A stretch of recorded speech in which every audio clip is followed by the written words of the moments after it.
12 people attending a movie festival in India were arrested because when the national anthem of India was being played, they stayed in their seats rather than standing up, as you are legally obligated to do. And they're not the only people who are facing sanctions because of this sort of behavior. At a cinema in Chennai on Sunday, 8 people who did not stand for the anthem were assaulted and abused, according to police. The 8 were later charged with showing disrespect to the anthem. That original group of 12 were later freed, but they faced charges of failure to obey an order issued by a public servant, thereby causing obstruction or annoyance to others. Because it's annoying if you're standing and that bozo doesn't want to stand. It seems like it's an obstruction and annoying if you're not listening to the police or the. Oh no, I'm sure those that's folks. what it is. Yes. And that's what's weird about it. I get it's that. not that you're not standing up. Yeah. It's that you're not listening to them tell you to stand up. But he wouldn't be telling you to stand up if it wasn't this the law. Stupid law wasn't Exactly. in place. Now, why is it that we've ended up in a place where people are being arrested or assaulted for this? Why was one disabled man who couldn't stand literally assaulted as a result of this? A 1971 law makes any obstruction to the singing of the song or causing disturbances to any assembly engaged in such singing punishable by a 3-year prison term and or fine. So that's like decades and decades ago. But very recently, just over the past week or two, the Indian Supreme Court ruled that the anthem must be played in all cinemas, accompanied by an image of the Indian flag, and everyone must stand.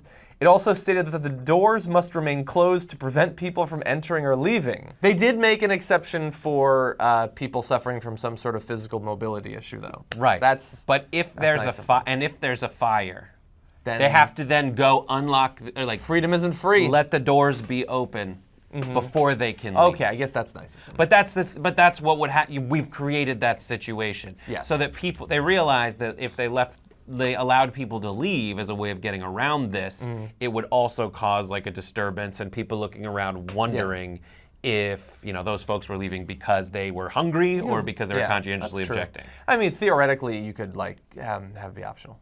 So this happened. If you want to stand, you stand. If you don't want to stand, you don't stand. We went to Thailand recently where you're not allowed to talk garbage about the king, and you also have to stand during the national anthem that they play before cinemas. Those are they do there too. But they have a king. Yeah. So you sort of expect it more, maybe? Yeah, you'd expect it more, but they don't use it. Do they use a king? I don't think they use a king. I think they have a parliamentary democracy going back decades and decades and decades. Yeah, so here's the other thing, is they play the national anthem before a movie. Here, we play it before a football game. That's true. So, I think that And for kids, if you're in school, they play the national anthem and you No, you do the Pledge of Allegiance. Oh, the Pledge of Allegiance. Which is a more active endorsement of the flag. Yeah, it's certainly more like spooky to hear a bunch of kids. So what's the difference in the mess? It absolutely is all the time. What's the difference? One time we were on the top of the Eiffel Tower when I was like 19, and we saw a bunch of British kids, and we asked them to say, "We don't need no education," and it was really creepy.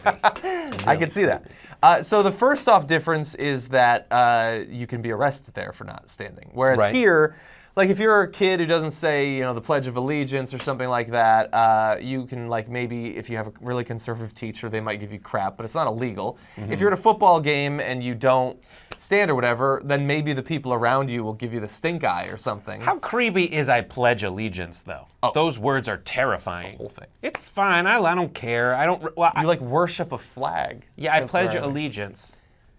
Why do you have to point to the flag? We're in America. You should be able to point in any direction you want. That's America you're pledging to. Mecca. Here's the thing. To me, it was always weird because the cadence, even before you started, we'd all say, put your right hand over your heart, ready, begin. And then you'd have to. So the ready, begin part was kind of creepy. I think the difference between putting it at the beginning of a football game and a cinema, I'd actually rather have it at the beginning of a movie. Because you put the national anthem before a football game, what happens at a sport? At a sport, you are prepared to hate people based on where they were born. Like, I'm from Philly, but you're from Los Angeles. Yeah.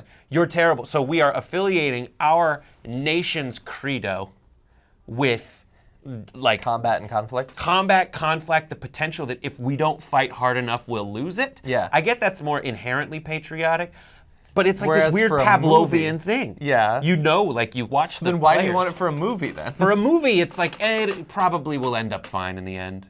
We'll identify with human beings, with rich characters. We'll learn about them, identify with their personal struggles and what overlaps with ours. And at the end, when it turns out okay, it's like less high stakes and combative than a football game. I don't look. I would say I would prefer that it wasn't as common in America, where at least you don't have the legal sanction against you if you don't participate. Although you do have social sanction, of course. And I get that, like various countries, especially ones who don't have the strong sort of unifying national spirit that some do, like the U.S. India is obviously a country with tons of languages and vast differences between the regions and culture and cuisine and everything. And so there can be attempts by governments to sort of instill patriotism, but you can be too heavy-handed. I'm not saying that's specifically what they're trying to do here, but you can get into dangerous, kind of scary ground when we look back on our own history at what sort of blind devotion to America as an infallible, exceptional thing has caused. And we don't want to see that in other places too. But here's another thing, is like when I was a junior in high school, our class got real cynical. We were the year 2000, Y2K, and everyone, like, it was cool that we were all banding together and being like, oh, screw this, we're not going to be into pep rallies. But when I look back at that, it felt like we were all like such jerks. You know? You should have been arrested for not going to Not that pep arrested, rally. but like, it's weird, because on the one hand, it's real creepy to have kids do the I Pledge Allegiance and to sing out loud in front of people. Like before under any a foot circumstances at all.